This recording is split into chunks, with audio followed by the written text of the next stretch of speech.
Hello, my name is Brant Hunt, and my channel is Discerning What is True. Today is the 26th day of December 2023.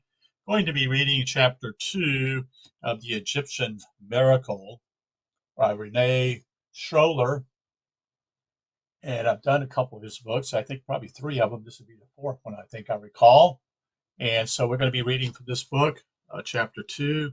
And chapter 2 is going to be the chapter name is simply the house, the house of life, called the House of Life. And so we're going to be reading this particular part of this book. Hope that all is well with you today. And again, my channel is Discerning What is True. It's being live, and then also it's being shared late a day or two later on Odyssey. So let's see if we can get to the book here. And so it's a House of Life. This is chapter 2. Aroused by the spiritual insecurity of our time, the interest in traditional gnosis perfectly recaptures the spirit of the era when Gnosticism flourished. There is one difference. However, our own confusion is the consequences of a mistaken way of seeking, which is the path taken by rationalism. Whereas at the end of the Pharaonic Empire, as the birth of Christianity was approaching, it was the closing of the temple of eternal wisdom that left unguided the seeker thirsting for knowledge. Yeah, he's pointing out simply is that when the Christian era begins to take place, what used to be, I would say, were taught by mystery schools, and also pagans were involved in this. The door was going to be closed. This is what's going to happen. And we have, since that age, which is basically, let's just say 300, it's been basically about 1700 years that man has been in darkness. And also recall, basically, I think as my memory serves me right, about 500 to approximately to 1400, basically 900 years of what I call the Dark Ages. Nothing was hardly written. Nothing was hardly even spoken about of what happened. Very little happened, or we never, or not, someone never put it down, or whatever. But the point simply is, man has been lost ever since. Very few people, especially in the West, Okay, so Gnostic sects maintaining their existence even after the appearance of the Christian doctrine. This might be puzzling, as the Gospels in their history, that is historical, but nevertheless Kabbalistic form, were meant to lay down a solid foundation for Gnosis. Yet we must realize that we judge this state of affairs through Christian documents, whereas the Gnostic epoch was also precisely that of the epistles and discourse of the apostles and of the great defenders of the Christian doctrine. Today we have all at our command not only these texts and the Gospels, but also the arguments and philosophers of the Church Fathers, the first Gnostics of Cyrenia, Egypt, and Palestine had at their disposal only the Pharaonic tradition, based on a teaching whose esoteric aspects were very carefully guarded in the House of Life, which we now call the Temple.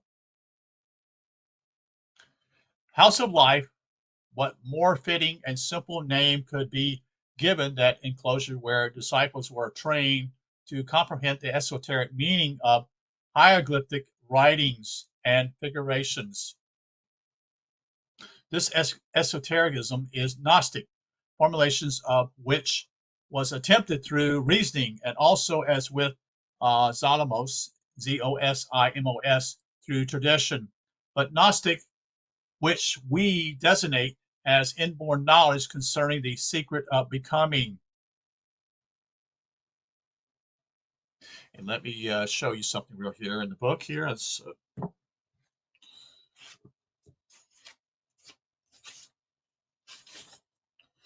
There'll be some caricatures here, some artwork. Hope you can see that.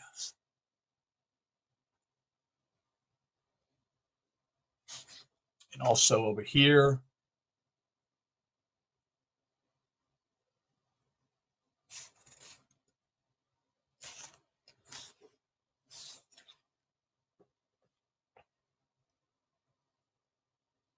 So figure 1 is the house of life. Two sailboats prepare to enter the let's see if I can get this thing to work. The canal leading to the dock in front of the great temple of Karnak, surrounded by its gardens. Cannot be formulated, it must be realized. Okay, this is part of the continuation when I was reading, and I stopped here and then showed you these particular pieces of artwork. It must be realized, obviously, a opus that is involved here, and not philosophical dialectics. And opus, moreover, whose phase or realization revealed the subtle composition of man as well as the phases of human and superhuman becoming. Therefore, it can be said that the wisdom caught by the house of life is an actual demonstration of what is transmitted by theonomics,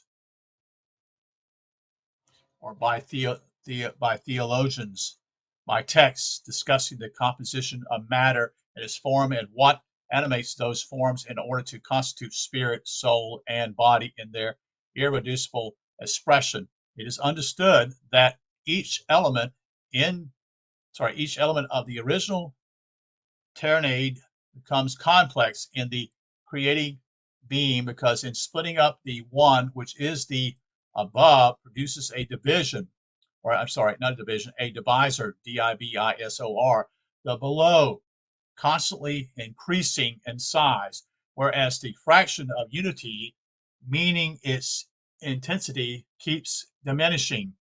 The relative effects of fractions, one on the other, are rendered perceptible by this image. These effects or fractions or unity comprise the phenomenon compounding our universe.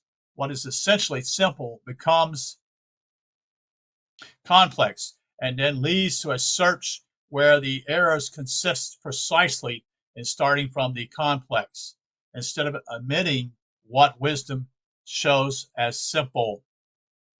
It is the dialectic path of reasoning of the Greek philosophers. With the closing of the house of life, they renounce the simple principles of pharaonic initiation, thus misleading the world of seekers who form the epoch of Gnosticism.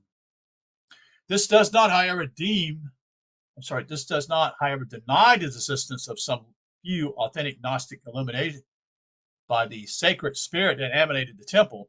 The secret teachings of the Egyptian sages was in truth a revelation.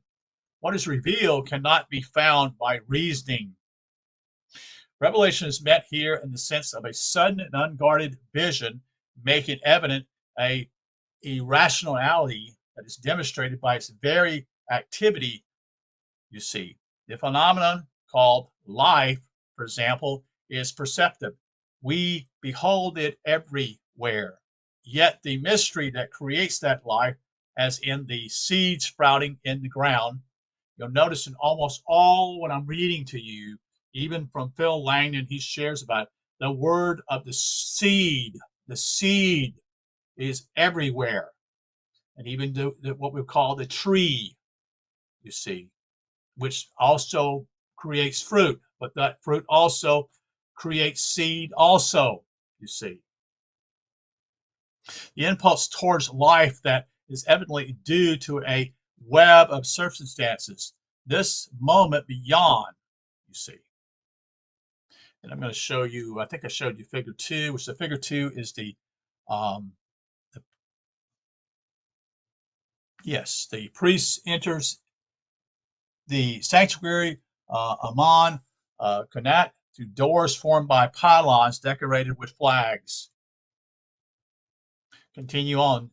So by time, let's go back up here. Let me make sure I start over. This movement beyond time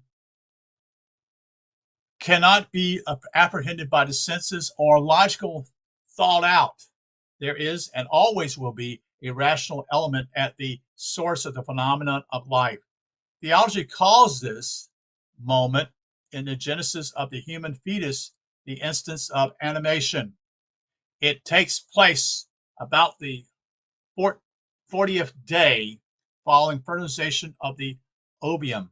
This number of 40 days, that's a key word, folks. 40 days is quite a few.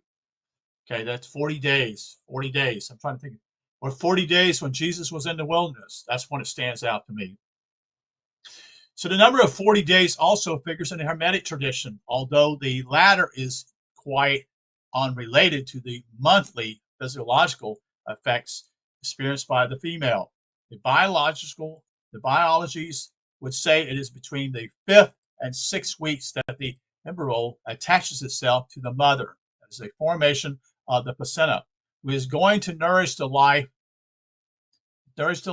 but as yet unorganic cell with her arterial blood. Then the unformed being will be able to organize itself, assimilate, and grow, and live in its own life within the maternal womb. The biologist explained the purely material and somehow mechanical fact of the phenomenon. He does not explain the appearance of the being. Nevertheless, the fact proves that there is a intervention, that remarkable web of circumstances. There is a knowable, if not explicit, knowable, if not explicit instant, and an understanding of the nature of this moment opens a logical door for the ultimate answer to the questions posed by human science. No process of reasoning can reveal this irrationality, as in mathematics. We will always come up against an infinite. And here as there, try as we may to fool ourselves with mathematic points and differential quantities of zero magnitude, in the end, and for the sake of reasoning, we must always manage to situate these quantities in time and space. The Buddha, Moses, and the apostles of the Gospels knew this secret. The apostles called it Christ, that is C-H-R-E-S, Christos, the divine unction, which is life and revelation.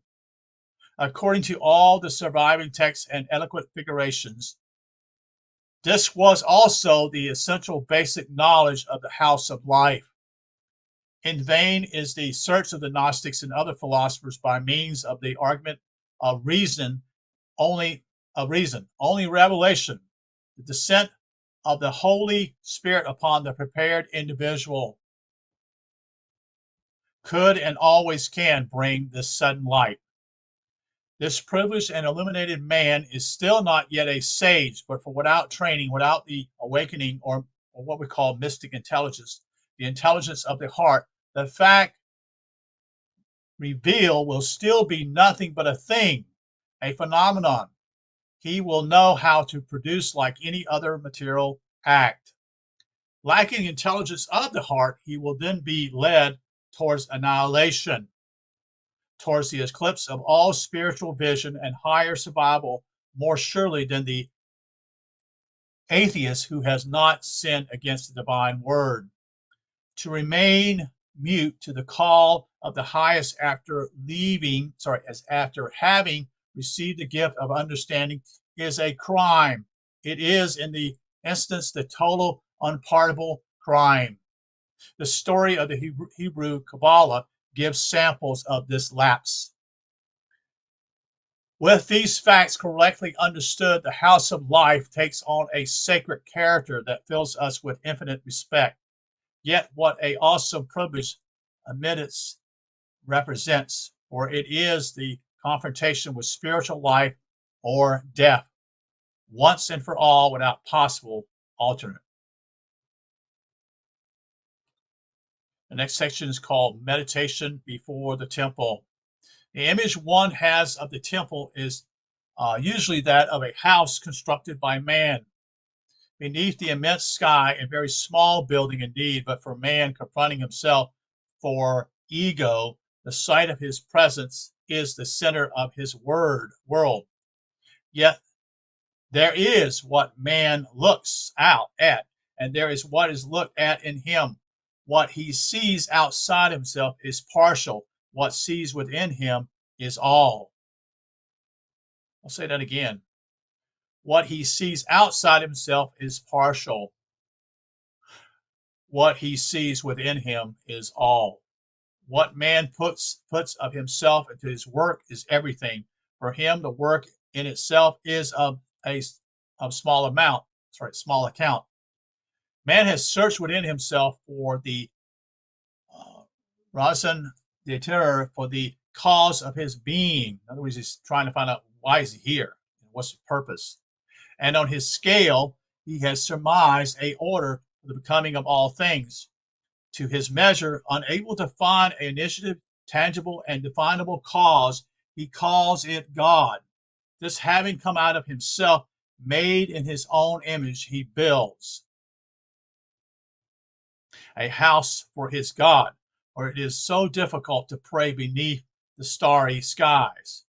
This house is always the symbol of the man who has constructed it. It is the house of God. It is the house of a God. It is not the temple, as the temple is not in the image of the man who built it, but in the image of cosmic man within terrestrial man. The latter image is what the temple explains. To work creatively means to concrevious, to make palatable sensoriality what spirit conceives. This is birth, and therefore shall be death as well. There is something fearful in the fact of a creative labor. The Kabbalah speaks of the infidel angel who falls into earth, the pot of Memphis. Yet mortal man places all his joy, all his glory in the fact of laboring creatively. It will be the great work, though, the magnus opus, that is the great grand WO, if the aim is to recognize the cause of the fall. It will be fixated in earth. Damnation, if the aim is confined to the maintenance of the opus on earth. Choosing the aim is for each of us as tragedy as it is for the archangel, the choice between same and other. We are in a desert when we question ourselves, when in our interrogation we oppose ourselves to the universe. The desert becomes the parvius in front of and outside the temple, and then takes on the aspect of an obstacle. The dialectics between ego and self is the enclosing wall that separates unitary paradise from the universe of creation.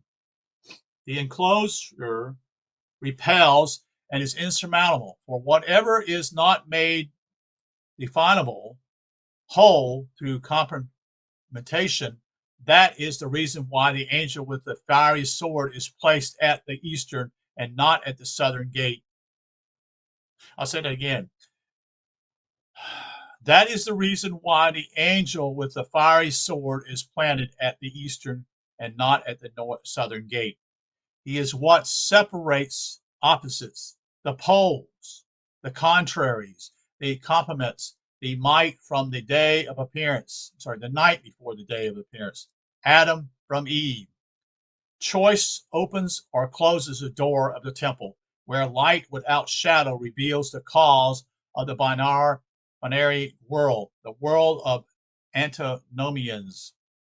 Whoever manages to cross the threshold recognizes that the material, the feminine, the passive, and the aquatic in him is moon, and that the active, the warm, the ardent, and the formless is sun.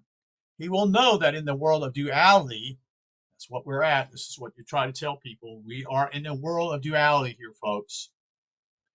And the whole idea is to become singularity. He he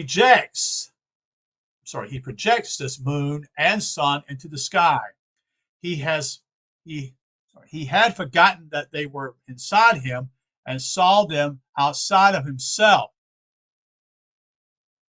Only, this is the sight or moment known as the reversal of the lights when intelligence comes to the heart. This entrance to the temple is also the place where the neophytes is to encounter the priest, the elder, the sage. If grace has illuminated the disciple, the sage will be within him and will speak to him. Otherwise, he must seek outside of himself, as it is very difficult to guide one's self alone through the temple labyrinth. Next section is called Giving the House to Its Master. Giving the house to its master. Who can give anything whatsoever to its master? Certainly neither son nor disciple. And when the master is the master of all things, the most knowing of sages is but a disciple. This expression can therefore have but a single intention, which is to ready the house, that is the temporary or temple or human body, for the coming of the master who will animate it. Were man not formed in the image of God, the breath of the divine inspiration could never have animated him, possessing him as a provisional home on earth. Two conditions are required. First of all, the house must be in general harmony in all its parts. It must be in the image of the master and in harmony with the moment of animation. Next, animation must be made possible by knowing how to perform the prayer, the summons by knowing how to carry out the offering that will give life to the human creation. Giving the house to the master necessarily means attaining animation by the breath of life within something that is the image of an instance of being, measured or situated in the cycle of becoming of all possible things.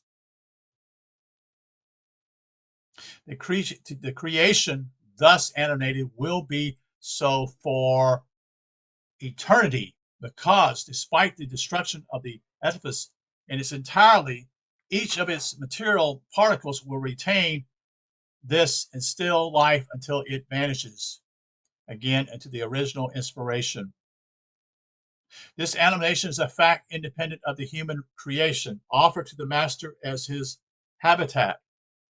In reality, the symbol of giving the house to its master evokes the labor of preparing in full knowledge of the matter at hand, the millennial, and circumstances that will allow the master coming to animate the work. Being a pact signed forever between the emanated word and the emanated thing, this emanation also becomes the promise of a resurrection. The mortal body animates by immortal breath, becomes the temple. The first general condition to be obeyed in the structuring of a work that seeks eventually emanation to observance of natural affinities. The second general condition is observance of the coincidence of gestures with universal phases of time. The human creation must be truly an evocative symbol, which means that the nature of the material, the assemblage of parts, and all the inscriptions, that is, the personal functioning characteristics, must evoke a moment of cosmic harmony. This work is vitally possible only if it's established at a time when the astronomical coincidence conform to the image and when the continuality of it, its execution conforms to the evolution of this initial conjunction. If not, there will be miscarriage and an inanimated work.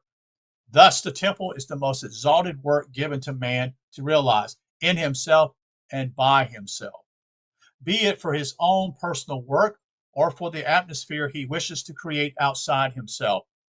These imposed conditions demand from the overseer of the work a precise awareness, real and not imaginary, of the universality of natures and gestures. Here we confront a state of being from which Western man of rational formation has become estranged.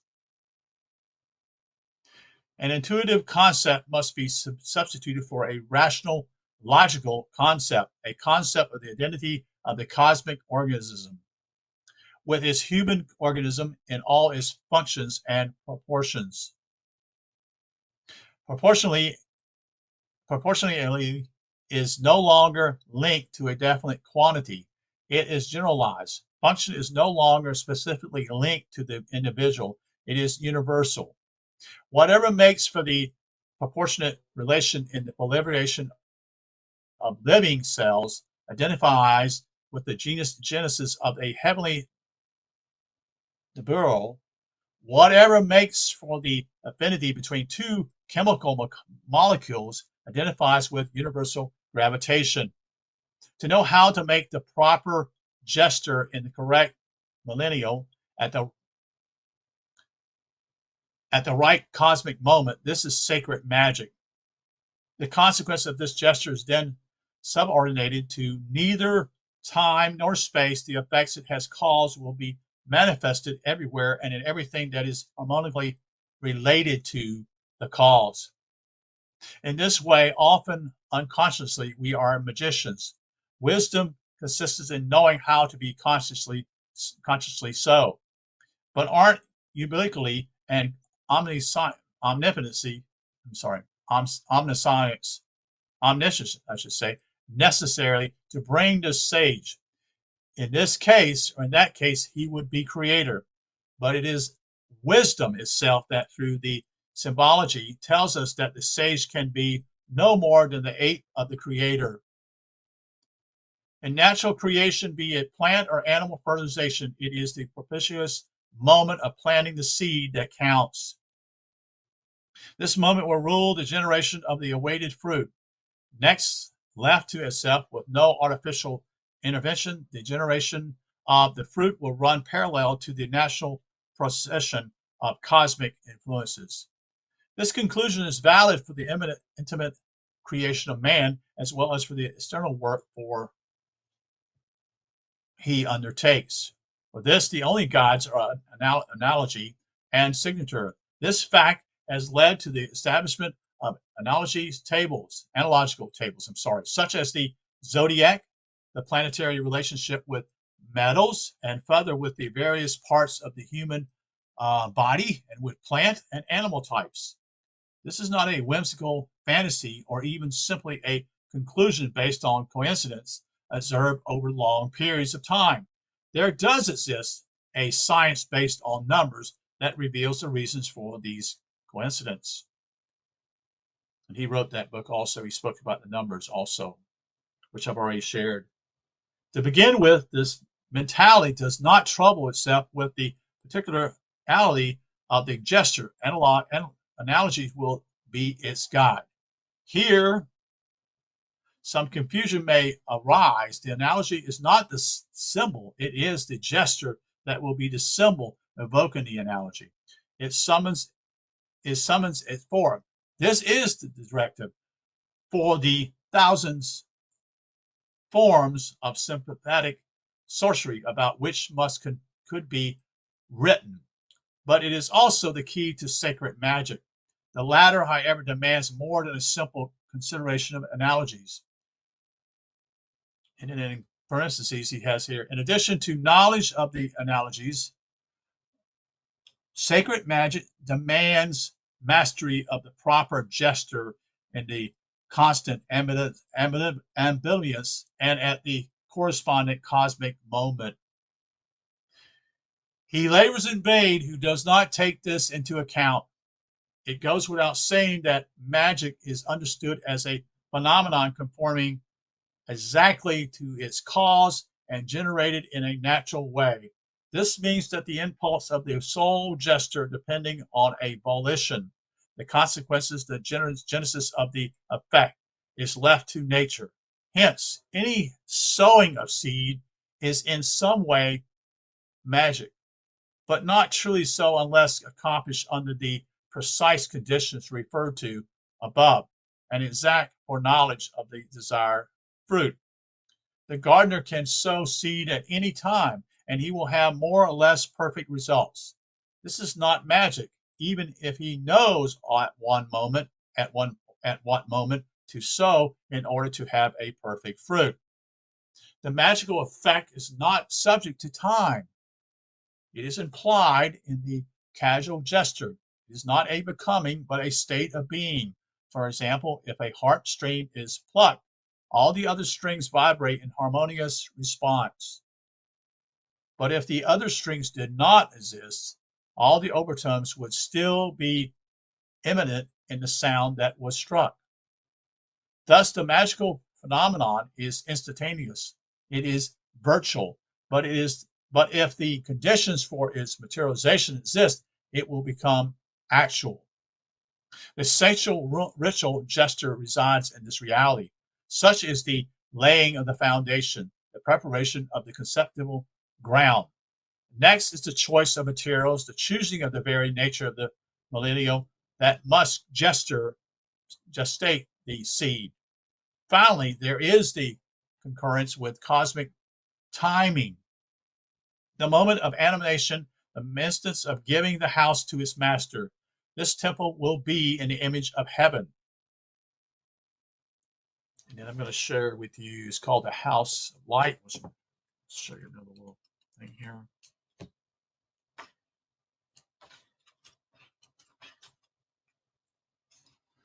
This is the name of the chapter, House of Light. Let's see if I can find this particular artwork here. So it's up here in the upper part, here in the corner.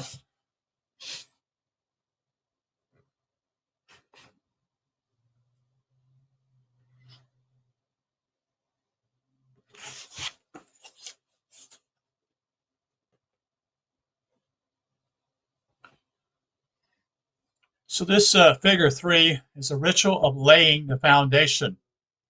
The king plows the first furrows 4 times with a hoe. Then molds the first brick 4 times for the 4 corners of the temple. Finally, he purifies the temple enclosure 4 times with natron before giving the house to its master. We reserve this term for the work of greatest perfection, but my form, living in a natural way, is a temple of this life, which is divine presence. It is impossible to disassociate man, that is, meaning the human being realized in his most perfect accomplishment, for whom present man is still but a symbol. From the perfect work of human genius as temple in the image of heaven, then it speaks of this: the temple is within man, in the sense that man is the temple of the work of nature, just as the temple as human work can only be in the image of man. In Hindu ritual, that is, this is the reason why the overseer of the works is said to suffer in his body generally if he has committed an error in the harmony of the temple construction, and will even suffer in the specific parts of his body consecrated to those places in the temple that contain errors of construction or have undergone profanation.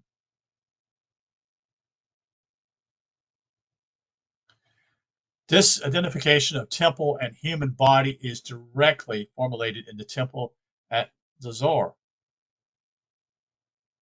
We can see in that example how by simple yet admirable means this temple reveals the succession of phases that gives the house to its master.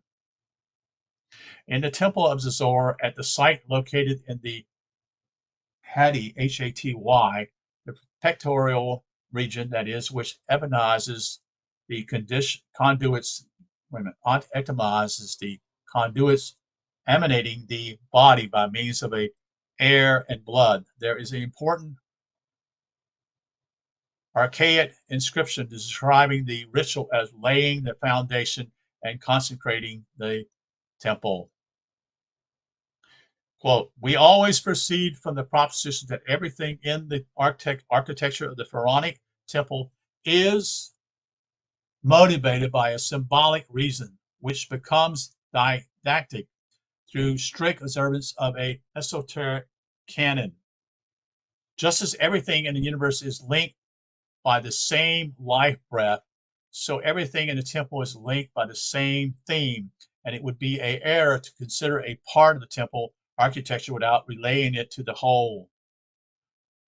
No element of the construction can be disassociated from the others since they all serve to express the same thought. Consequently, the link must be sought that unifies the elements of the construction through numbers as well as through inscriptions and figurations of the myth in order to create the magic of the temple of cosmos. These reasons lead us to seek the meaning of the stone joints incised across the figure, inscriptions, and hieroglyphic signs in what is first sight is a most disconcerting matter.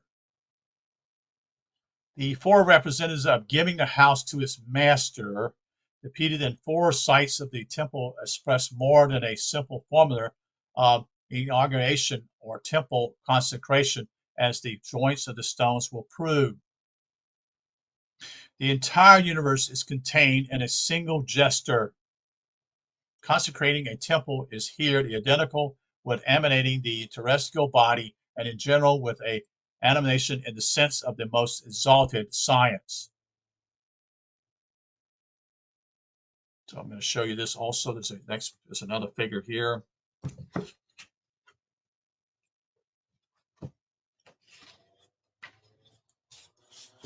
This will be here. Okay, it's up here in the corner here.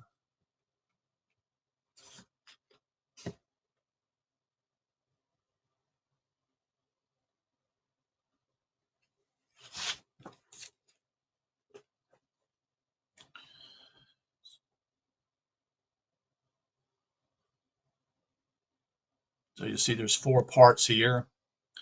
Figure 4, location of scene of giving the house to its master in the temple of Luxor.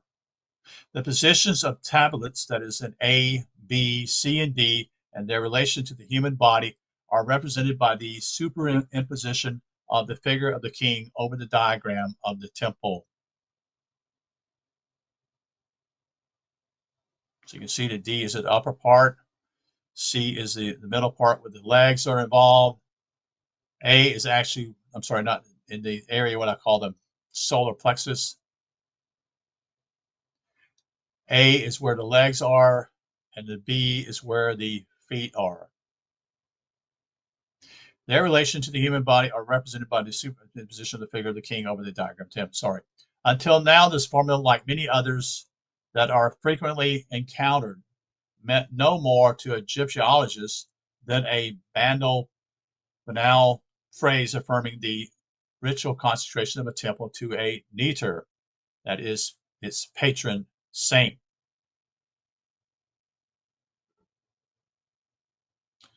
Owing to this exceptional temple, which becomes a general key by its representation of man repeated through architecture, we can give to the third ritual formula a meaning which related to the human cosmos. The entrance to the temple of an Metheus III corresponds to the knee of the man projected on the entire temple. That is a point. A. In this place, the single stone joint intersects the figure at the level of the sex organs, and thus refers to us at this point, that is, to the entrance door of the great peristyle court. That is point C. In the temple of Luxor, the ritual text of giving the house to its master thus indicates in the first place the sex organs. the site of conception and birth. At this spot, the representation of this ritual scene is also intersected by a single horizontal joint that underlines the chest of the figure. From the sex organs, the ritual text thus refers us to the Haty, H-A-T-Y, that is the lungs and the heart, a complex whose elements cannot be disassociated from one another. This is precisely the spot where the complete text is carved. A baby being born will not have its own independent life until it has breath and thus has opened the heart valve, which will henceforth breathe the blood.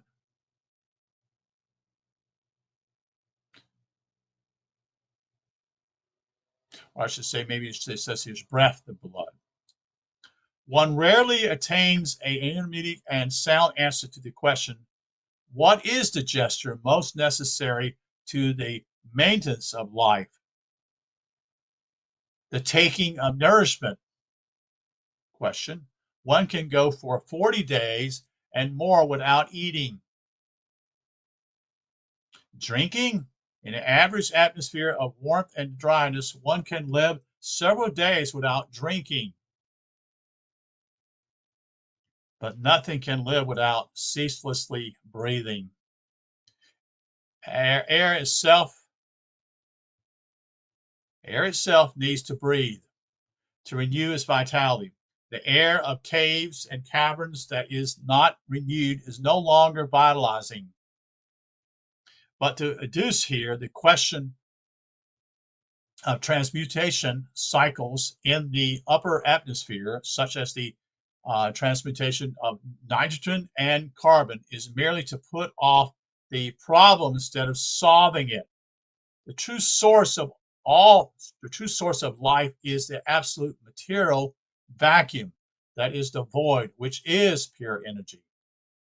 The temple at Azar teaches us that after the essential gesture of pulmonary and cardiac respiration, it is through the main gates of the temple, what is of the human body, that we constantly receive the nourishment, that is the nourishing breath of the Master in the skies of the four quarters, that is warmth, dry, cold, and humid, combined into four elements. The human body is the living synthesis of the essential vital functioning of the universe. Throughout its organs and then living functions, it epitomizes all of nature, which analyzes these organs in typical lineage, classifiable into the mineral, plant, animal, and human kingdoms. To underline the intent, the most particular characteristic types akin to the active part of the human body are chosen out of one of the order of the three kingdoms. Contrary to what might be considered logical, the mineral kingdom is not situated at the bottom on the lowest register of the temple walls. That explains the phases of becoming. As the first corporate form, the metallic or mineral kingdom is closest to the origin, closest to the spirit that emanates everything, because it is created and not procreated. It is located at the uppermost register of the tabloids. That's T-A-B L-E-A-U-X. The person at this highest level symbolizes non-procreated principles and are repeated without navels. The lowest register portrays royal man, symbol of the ultimate aim of creation. Between the two is located the register of pure number, corresponding to the plant kingdom, and next is to the register of combination or geometry of numbers, the animal kingdom. The temple is fashioned by man in the image of heaven, in the image of the world, and it is the living human body that we must seek the functional symbols designating the constituted elements of that temple. The incarnation of the universe in man is the fundamental theme of all revealed religions. the transcriptions of this principle into human microcosmic. However, assuming a small world opposed to a macrocosm is only the exoteric, the rational aspect of the question. There are not two worlds, one small, the other large. There is only one world, and on the path to royal fulfillment, man resurrected represents the totality of this work. The temple, therefore, can only be in the image of the universe or heaven, the symbol of heaven and all its influences. This image must necessarily borrow its elements from the human body, from its organs, and from the functions of its organism. It is therefore absolute incorrect to call the place of prayer and reunion for religious believers a temple, church, synagogue, or gashaham are proper designations for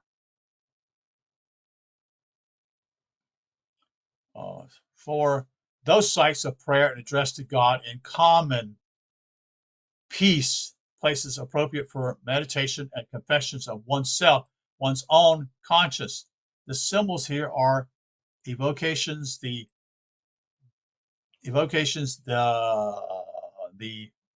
give orientation to thought. But the temple is something other than a church. It is the magic millennial that transports the human being beyond himself. Inside the temple, the human being experiences what is normally incapable of understanding. He becomes consciously of his state of being that rational thought can no longer form it as of late. To some extent, this feeling can be experienced in the great medieval cathedrals. We search in vain for this magic atmosphere in St. Peter's in Rome, although it abides at certain symbols of Gnostic. It is not a temple, but the perfect model of a church. Let me show you something else as I show you another piece of artwork here.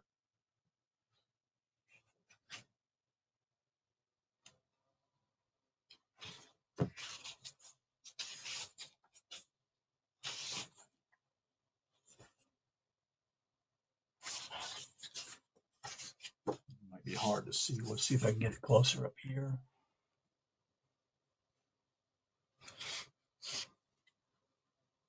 I'm wrong. Here we go.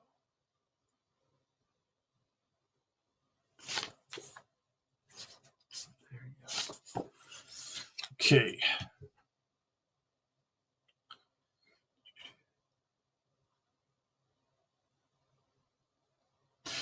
So like I said here, he gives orientation to thought, but the temple is something other than a church. It is the magic millennium that transforms the human being beyond himself. Okay, I've done that. Sorry. Although it abides certain symbols of Gnostic is not a temple, but the perfect model of a church. Whatever has become is also destined to cease to be. That which emanates has not become. However, and hence cannot cease to be. Living form, therefore, always entails an immortal aspect. Say this again. Living form, therefore, always entails an immortal aspect. Yet that which emanates is independent of form.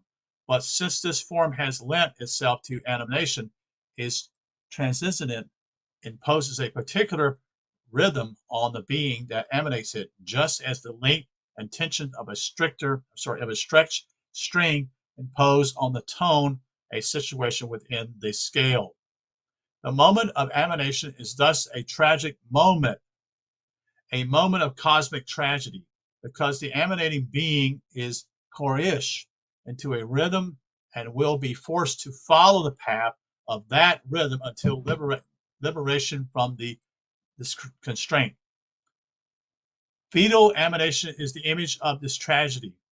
Heredity and all the particularities of this human form coerce the soul to a temporary physical presence. Because of this, the emanating soul must undergo all present and future evolutions of the human being, all the while remaining by its nature undivided from the emanated being.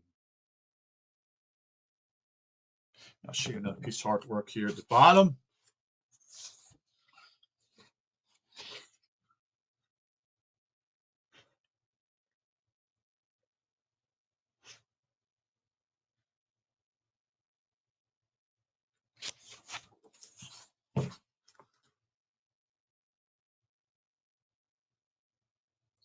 So this particular figure 6, what I just showed you here, tableau C, situated at point 2 of the temple diagram at the height of the sex organs. The sole horizontal point, the horizontal joint cuts across the figures at the level of the chest, corresponding to tableau D at point 1 of the diagram. When at the concentration of the temple, the king, human, that is the human royal principle, says, I am made a work for eternity, he speaks the truth, as we can see for ourselves from its foundations to its rafters. This temple is in absolute harmony with law through its materials, proportions, figurations, statuary through its situation on earth and its millennial, and conforming to the cosmic hour of its founding. Having been consecrated with all the formulas and gestures as a work as perfect as humanly possible, every particle of the temple will retain emanation even when the structure crumbles into the dust. This is true because everything in the universe is alive. The virtue of the sole fact of existing as a live thing. This involves the mineral. It will remain so throughout all of its evolution until it returns to its source of becoming. Such is the law of Osiris, the cyclical law of constant regeneration until the particular rhythm ceases, the rhythm that separates from universality. But Osiris regeneration pertains, that is renewal, to reincarnation. It does not represent resurrection, when, however, it is a question of animation or perfection. That is, of the final creation preconceived from the beginning of things, the finale, and not a state of gestation on the way to perfection. Then the cessation of form or death is a return to the causal state, carrying along with it all the experience of existence. This is the resurrection of the emanating being, conscious and liberated from transitional mortal forms. The temple, furthermore, is the symbol of the accomplishment in man of the cosmic opus. That is the work of Horus and no longer of Osiris. It is a temple within man. Man becomes Buddha, the awakening of Christ in man. So that's the conclusion of chapter 2 tonight from The Egyptian Miracle by Rene Schwaller de Lubicz. So I appreciate you being here. I hope that it makes more sense as I continue to read this particular book tonight. And thank you for being here. And I hope that you will see the value of some of these works. And they're speaking to us. So I wish you a good night. And we'll talk to you a later time. You have a good evening.